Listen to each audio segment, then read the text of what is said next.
Welcome, Poetry Sundays, friends.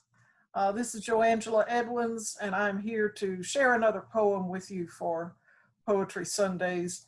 This morning, I was doing the rather mundane chore of folding sheets and towels, and usually that's not anything that makes me terribly excited, but for some reason at that moment, it just felt like a really nice, sweet, happy moment. And that made me think of a poem by the poet Ross Gay in his collection, Catalog of Unabashed Gratitude, which appeared in 2015. This is a poem that I teach pretty frequently and really love the message behind and the music of the language as well. So I thought I would share it with you. It's called Ode to Buttoning and Unbuttoning My Shirt. No one knew, or at least I didn't know they knew, what the thin discs threaded here on my shirt might give me in terms of joy. This is not something to be taken lightly, the gift of buttoning one shirt slowly, top to bottom, or bottom to top, or sometimes the buttons will be on the other side. And I am a woman that morning, slipping the glass through its slot.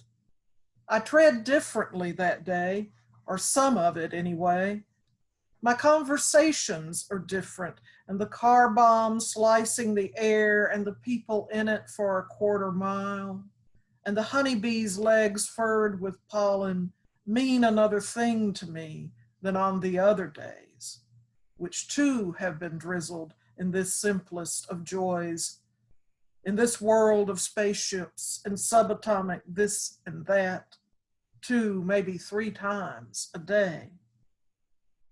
Some days I have the distinct pleasure of slowly untethering the one side from the other, which is like unbuckling a stack of vertebrae with delicacy, for I must only use the tips of my fingers with which I will one day close my mother's eyes. This is as delicate as we can be in this life, practicing like this, giving the raft of our hands to the clumsy spider and blowing soft until she lifts her damp heft and crawls off.